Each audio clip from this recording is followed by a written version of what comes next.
Welcome, everyone, to the Nerd Journey Podcast, episode number 143. We're joining you every week to talk IT career progression and bring you the advice we wish we'd been given earlier in our careers. I'm your host, John White, at VJourneyman on Twitter, joined by my co-host, Nick Cordy, at NetworkNerd_. Hey, Nick, how's it going? Hey, John, I'm doing great. Just drank coffee, so you know that means good things. We are both pre-sales technical engineers with backgrounds in IT operations. We hope our career discussions will be vendor neutral, relevant across disciplines, and remain timeless. If you're enjoying our content, please drop us a positive review on Apple Podcasts or wherever you subscribe. And if you want to get in touch with us, tweet or DM at Nerd Journey. Ultimately, we're just two nerds on a journey. A journey to virtual enlightenment.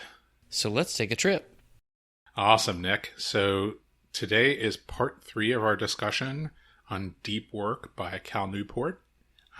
If any of our listeners have not listened to our first 2 sections, check out part 1, which was episode 141, where we discussed the first part of the book, which was kind of the why Deep Work. And listen to part 2, episode 142, where we talked through one half of one chapter, which was rule number 1, doing deep work. So hopefully today we're going to get through the rest of that chapter. Just a reminder on the format here. We'll do some summarization, then answer 1, whether we believe the point, 2, whether it applies to us, 3, whether it makes us want to change, and 4, what we anticipate changing, if anything.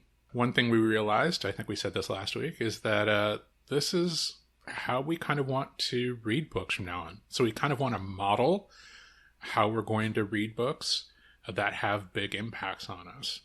Summarize the big points, take notes, record our reactions, and record what we're going to do to try to change.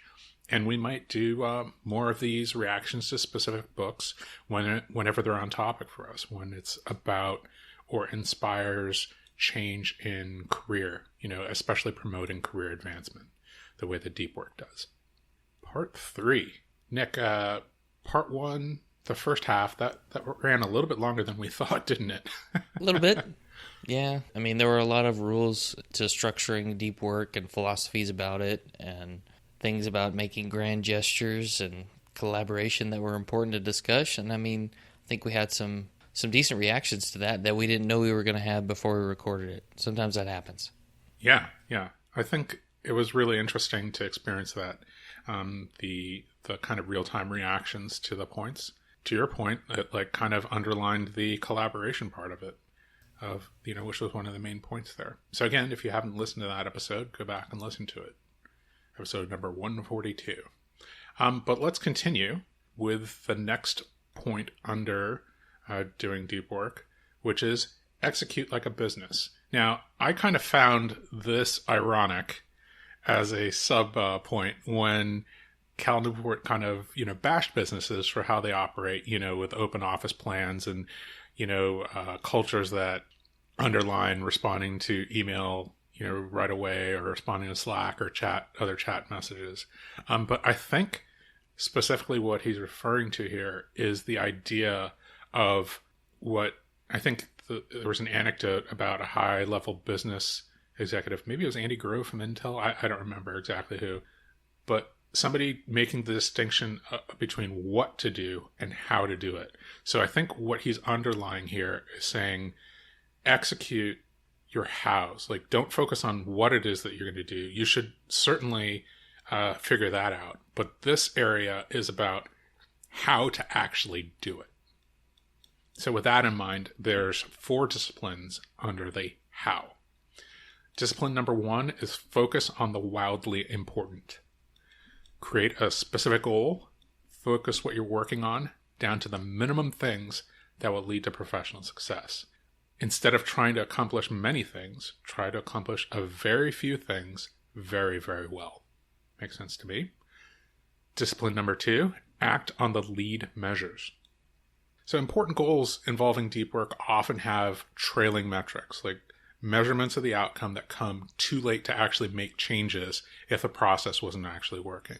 So instead, you should make sure to measure lead metrics, the behaviors that should lead to success to the success measured by the trailing metrics, but, are a little bit more on the, in the intermediate, right? What's going on ahead of time or during the process, rather than measuring whether or not the outcome was achieved.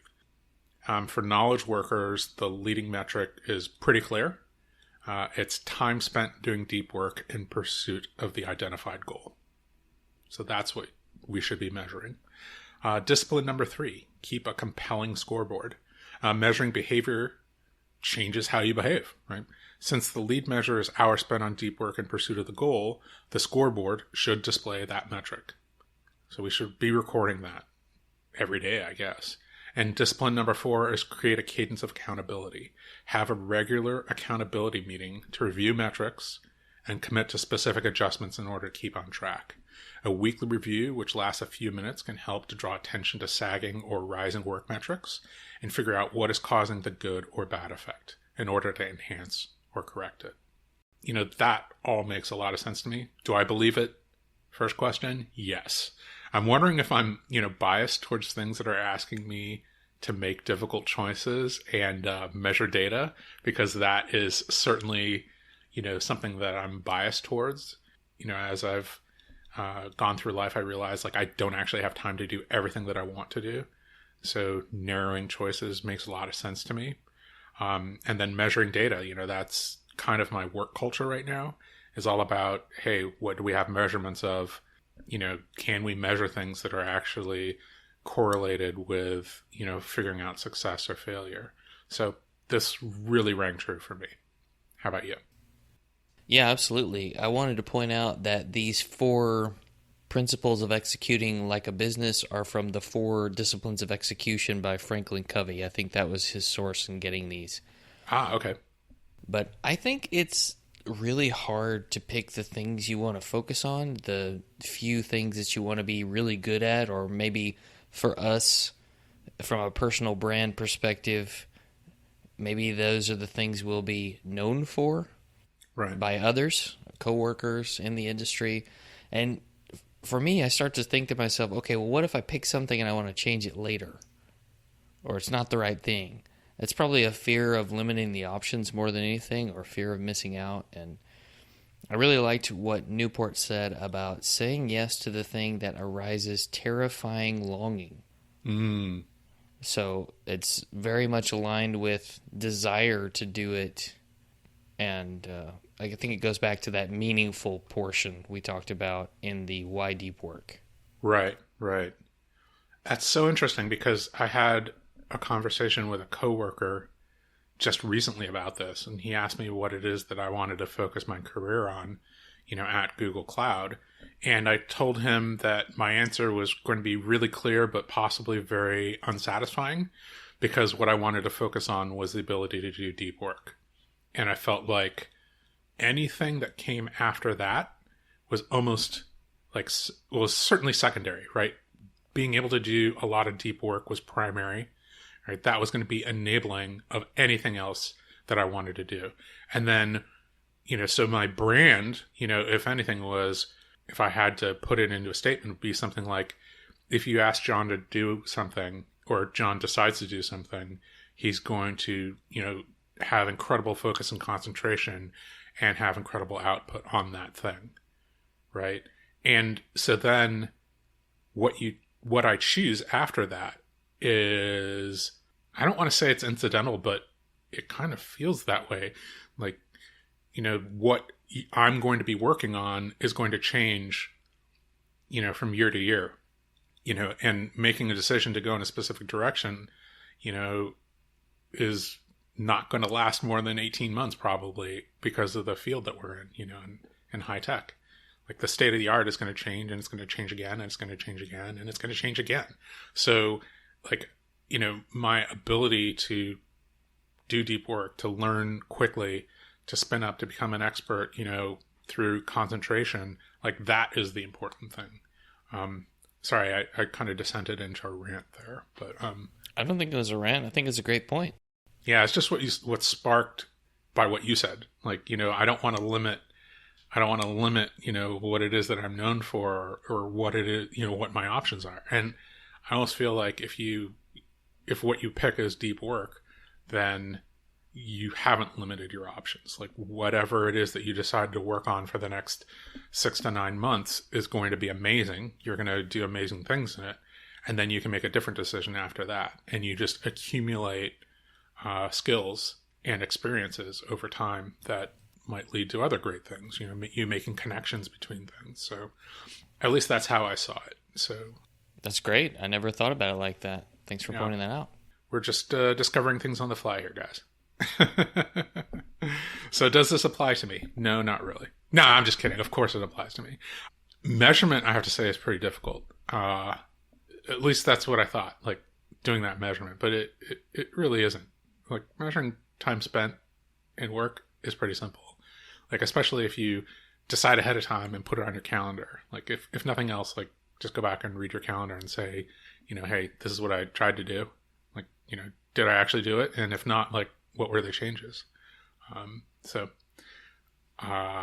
It definitely applies to me. How about to you? I think so. I feel I've done a less than stellar job of the measurement part. Maybe measurement of the achievement, but not as much of a measurement along the way. How much effort, how much time did it take longer than I thought? Maybe we don't think enough about whether something took as long as we thought it would or longer, and reasons for that to make the process better. Focusing on those leading metrics and then evaluating whether our time estimates were accurate or not. That's a really interesting point. Yeah. I have to say what you said just sparked something else in me, which was like just the actual like recording, like you said, intensity.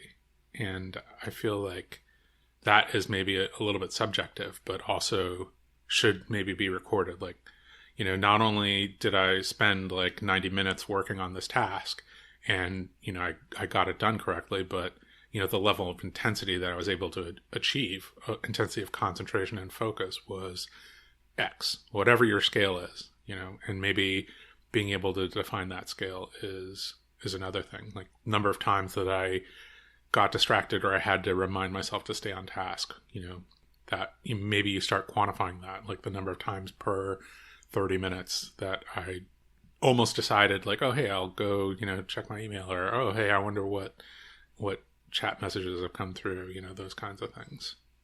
That focus on lead measures. I don't think I've ever thought about doing that. I know I have because we've talked to other people who pointed it out, but I've just never wanted to record it. I don't think I've ever wanted to come face to face with like how distracted I am. And maybe part of it is we just don't want to know because the results will be so skewed from what we actually believe. Yeah. Fear again, right? Hey, fear is the mind killer. So I'll need to face my fear. Does it make me want to change my behavior? Definitely. Diving in and saying, hey, why am I not measuring this? Like, you know, what is it that I need to do to change that? Like that automatically like changes how I think about things. Like when I have a realization, like, you know, like, oh, hey, maybe I just don't want to face the reality. It makes me want to change that. Makes sense. Yeah, certainly it makes me want to change my behavior. I think it also reminded me of a section in Chasing Excellence by Ben Bergeron where he talks about this team of cyclists who they were focused on a 1% improvement in efficiency in all areas, whether it was sleep, the way they wash their hands. I mean, anything they could squeeze more efficiency out of to get them closer to their goal of winning, and they were able to do it. Mm-hmm. Ahead of schedule, if memory serves. Yeah. That focusing in on the wildly important, like that, setting that initial goal, really good point. All right. What will I change to align myself with this idea? I think it was Don Jones who talked about the time flip, which is like a device that will record the amount of time that you're spending in specific states. As long as you actually flip it around. I think it looks like a giant 12-sided die. I bought one of those. I was like, okay, I guess, I'm afraid to measure this, so I'm going to measure it. But it hasn't come in yet. Apparently these things have long lead times. So maybe I just need to, start by doing like a daily journal, and say, hey, here's my daily work diary. Here's the entry. This is the amount of time that I actually was able to spend doing deep work. This is the amount of time, that I wanted to do it. And this is the amount of time that I actually was able to do it, what I was able to achieve. And that's like kind of a scoreboard, right? Here's the compelling scoreboard on a daily basis. And then, have that like weekly shutdown meeting, that end of week cadence, measure that time in deep work on a weekly basis and start making adjustments based on what I see. Hey, every time I scheduled it at 8:30 a.m., I was just never able to do it because, breakfast ran long or, whatever it was, like, emails ran long. Or, wow, the best, amount of time that I was able to, accomplish that was like 11 a.m. to 12 p.m. That was great. Those types of like looking back, measuring, and then making future adjustments, I think are exactly what it is I'm going to try to do. Yeah, that's a good point. I feel like I'm tracking the high-level goals and projects. However, I don't feel like I am tracking how much time I've spent working toward those along the way, as long as I hit them. You're the kind trailing of metric. Yeah, you're working on, okay, I have to finish this. Obviously, you want to do a good job, but maybe you're not tracking how much time you spent on it and haven't thought about how much time it will take. You just know that you need to do it. So some of that analysis of what's it really going to take for me to provide a quality output here? And am I putting in the time to make that happen? Yeah. Achieving the goal is like a binary, right? It's like a yes or a no. And I guess this whole point is that we should be measuring the things along the way so that we can make adjustments. Am I making progress? How much progress have I made? How much work was I able to put in this week towards that goal? Right. And if 0, is it actually a goal that I'm focused on? Yeah. If we're procrastinating, I think this is another Cal Newport thing. Like he says, sometimes procrastination is your brain telling you that like you don't actually care about this goal or this project, or you don't understand like why you should do it, or it's not that important to you, or it's too abstract and you need to make it more concrete in order to actually, work on it. All of those things can be examined if you haven't done anything or you're just procrastinating. Is it actually that important to me? Is it concrete enough? Do I have a deadline for it? Like, do I have intermediate steps that I could break this thing down into? That podcast, once again, is Deep Questions. And I just started listening to it from the beginning. I think it's 100 episodes so far or something like that. And I just went, well, I'm on it. I'll start listening to episode 1. All right. The next point is be lazy. I think this is the last point in the rules section. Just the title was provocative, right? But laziness is really an emphasis on the division between work and relaxation. And in order to fully commit to work, you also need to fully commit to stopping work and actually starting to relax. That I thought was pretty profound. Like, just having a clear delineation between when you're working and when you're not working. And he was actually, has, a little bit more clear rules about, having like reasonable hours, like, before 6 o'clock, sometime between 5 and 5:30. I think he even says like fairly specifically, and anything more than that is kind of silly. So here's the reasons. Number 1, downtime aids insights. So work that involves synthesizing lots of ambiguous and even conflicting information with many potential solutions is aided by the additional neuronal bandwidth which the unconscious mind has to bring to bear on a task. So giving yourself a habit or ritual of ending the workday and allowing the unconscious mind time to go over your work can be very, very helpful. And he actually cited some studies to support this idea. But I thought that was pretty cool idea. Reason number 2, downtime helps recharge the energy needed to work deeply. Probably really important. So he talks about attention restoration theory here. That claims that spending time in nature can help improve one's ability to concentrate later on. So you need that like battery recharging time in order to spend the energy in the battery.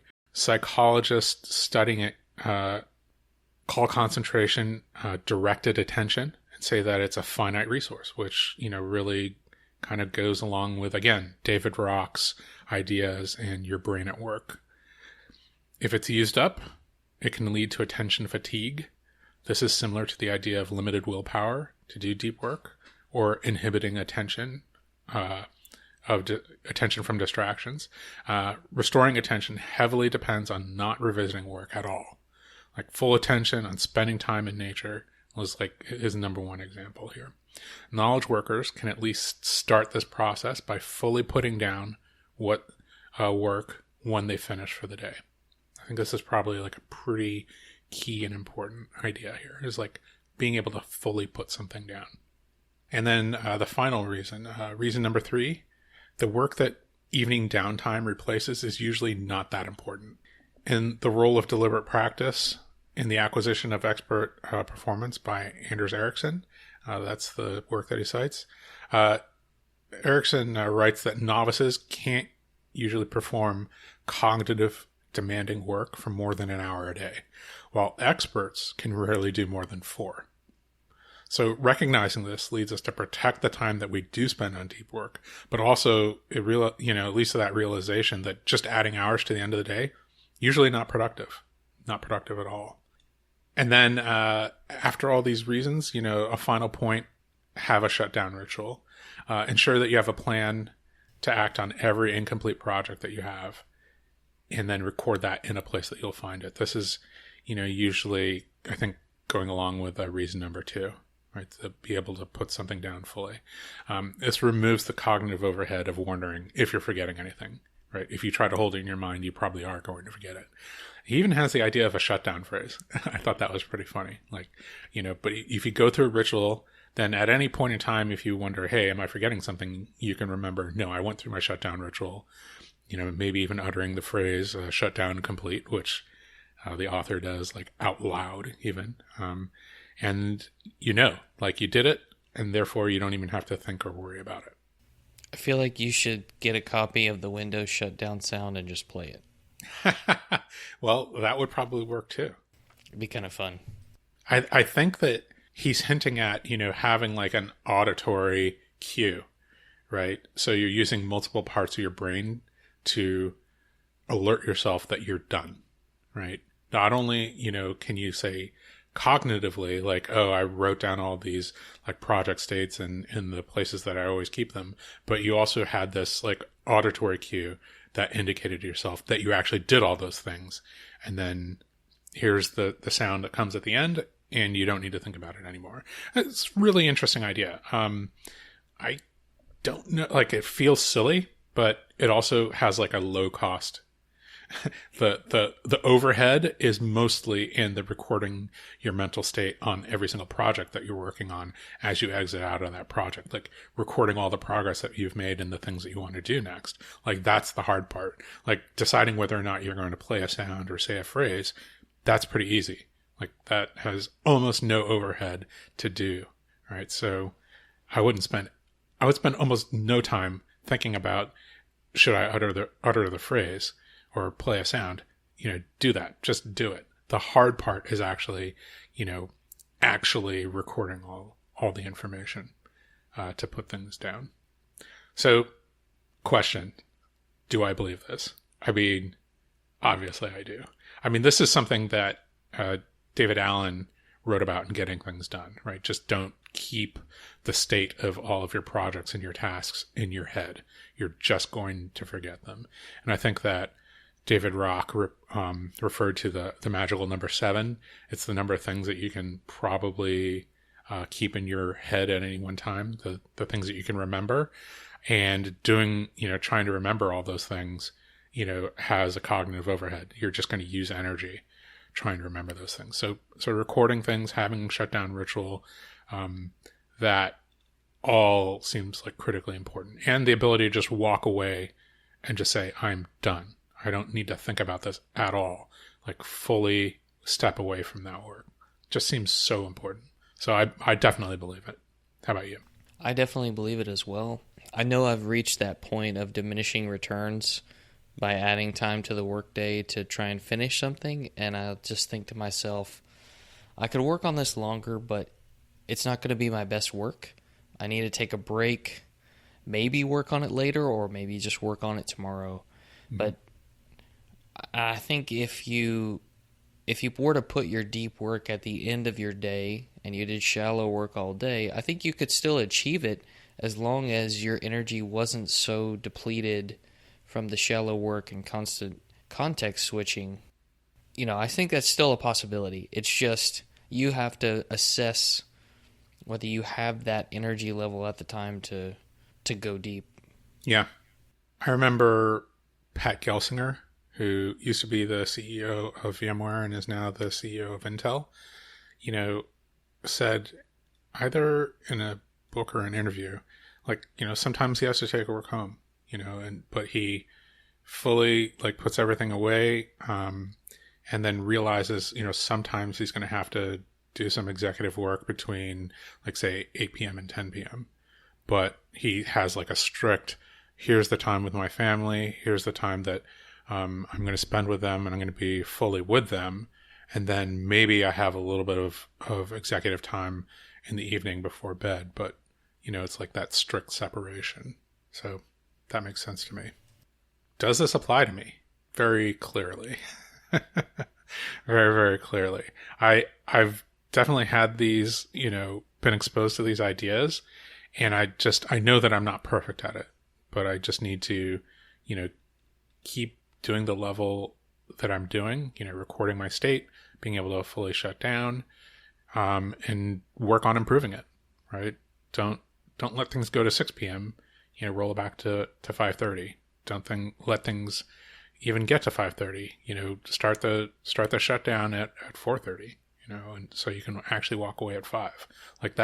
That's the kind of improvement that I need to work on. I also am fascinated by this attention restoration theory and the idea that going into nature can accelerate that process. That may be something that I need to start thinking about.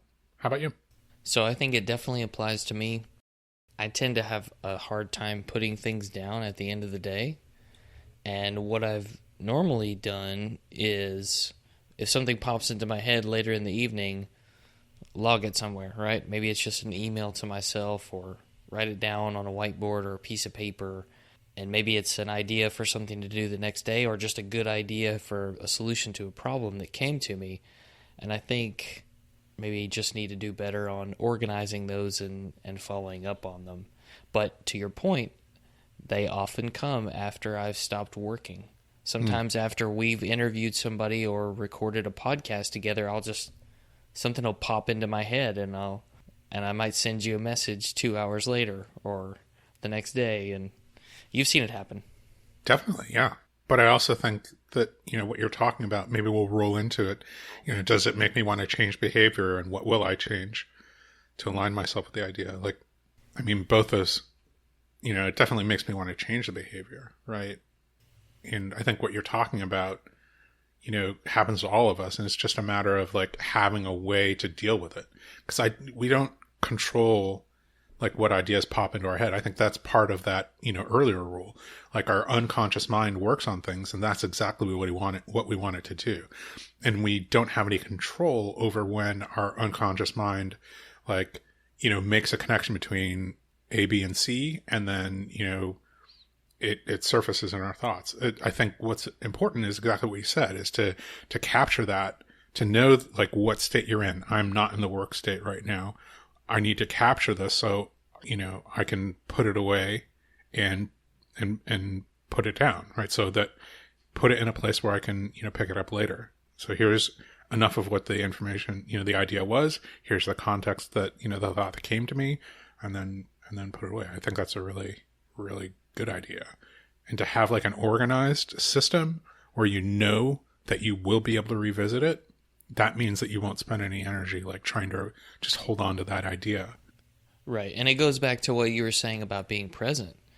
what Pat Gelsinger was talking about, being present during certain times with his family. If you can just take a minute or two, record that information, get it out of your head, and then go back to being present, you won't grind away and think about it to try and hold it there in the time when you're supposed to be present with your family or doing something else. Yeah. And I think it's totally fair to have thoughts, take a second, record them, and then come back and be fully present. Like that, that's something that we're all going to do, right? It's having that like organized way. If we have an organized way and have a place that we know that we can surface it later on, then we won't be distracted in the present trying to hold on to that thought forever, right? And I think that is what leads to actual like split attention. So how about, I don't know about you, but like checking work email is like a big thing for me. Like I already made the change that I've turned off alerts to work email. Like push notifications? Is that what you mean? All push notifications are all off now. And the same thing, I haven't done that with chats, which is probably even more destructive. I've done it on my laptop, but I haven't done it in in my phone. I don't know that I have a way to have those chats, work chats and work, to not show up in specific hours. I just haven't done that investigation. But I kind of just want to be able to say like, hey, at 5:30, all these chat notifications should just go away until 8:00 tomorrow morning. I don't need to hide them. I just don't want to see them. Like I should be able to just completely put it away. And then there's a difference between that and then me having the urge to check them, like personally, like proactively. Ooh, I wonder if I've had any email, like it's 7 p.m, any work emails come in? Like, no. What's the point of that? Right. I think somebody's addicted, but I can't really say anything. Well, it's having the thought is one thing, acting on it is another. So it's about the act. Yeah. I think that's actually like the end of chapter 1, chapter 1, rule number 1, do deep work or work deeply, I think is the actual title. Any overall reactions? Like mine was that it was like pretty practical, thought-provoking, and very actionable. Like I could definitely go through and say, I want to do this. Like I believe this, and these are the changes that I'm going to make in response to that. Yes, I agree with you. I also think that some of this will come down to building habits, like you talked about wanting to check your work email, but keeping yourself from doing it. And I think I mentioned before, to go down the path of email, for example, one of the things I find myself doing is not long after waking up in the morning, check email to see if there's anything on fire, right? Even if I'm getting up early before most of my coworkers. So I've done it a couple of times, and I probably need to do this more, but there have been a few days where I decided, you know what, I'm not going to check my email until I sit down to start my workday. Right. I'm going to see what happens. And I can tell you, John, in the few times that I experimented with this, I felt like I was bringing more energy to my day when it started than otherwise. Interesting. Because if you check the email and can't do anything about it right then, you're going to think about it. And it kind of interrupts your morning routine, which maybe it's not deep work necessarily, but it's a structure, hopefully ritualized space where, okay, we have breakfast. I have my breakfast. Maybe I, read something, journal, listen to my Bible app, whatever it is, right? While I'm eating, and then do a couple other things, and then go start the workday.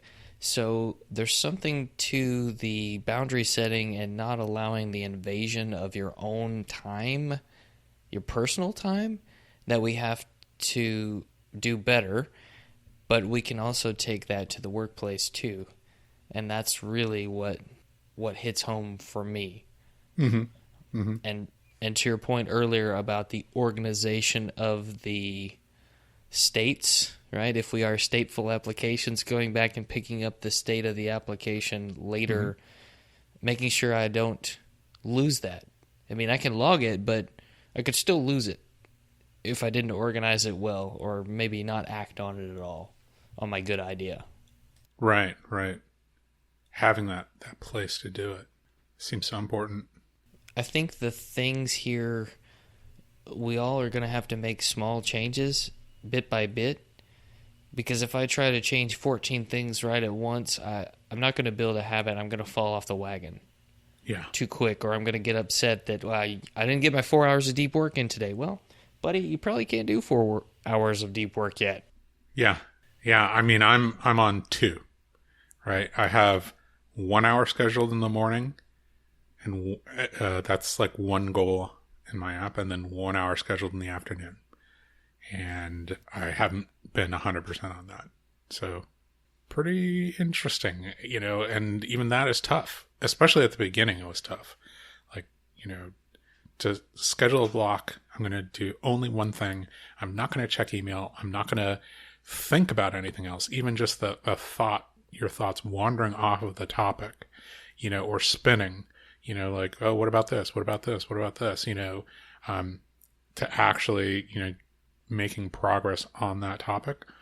It's rough at the beginning, and it just made me, I think it underlined for me the idea that you can't just train your brain to do like one thing, like be highly distracted, and then immediately just flip the switch and just be able to do like deep concentration stuff. I think that comes up later on in the book. It's like a hardcore diet for the mental game. Yeah, it is. Very much so. Anything else before we get out of here? We're going to be covering rule number 2 and 3, hopefully, next week. No, absolutely not. Besides baby steps.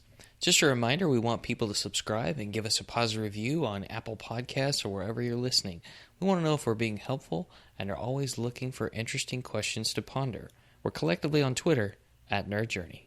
Absolutely. If you've read this book and have reactions to similar to or different from the reactions we're having, we'd really love to hear from you. So feel free to tweet at us. And if there's other books that you think we haven't talked about, or even if we have, that are aligned or even opposed to some of the ideas that Cal Newport is writing in Deep Work, we'd love to hear about those as well. So please, we want to hear about that. We want to expose ourselves to a number of different things, aligned and in opposition with, right, to figure out what it is that we know. So with that in mind, farewell listeners, and tune in next time as the journey continues. I'm John White at The Journeyman, for Nick Corty at NetworkNerd_, signing off. You are what you read, ladies and gentlemen.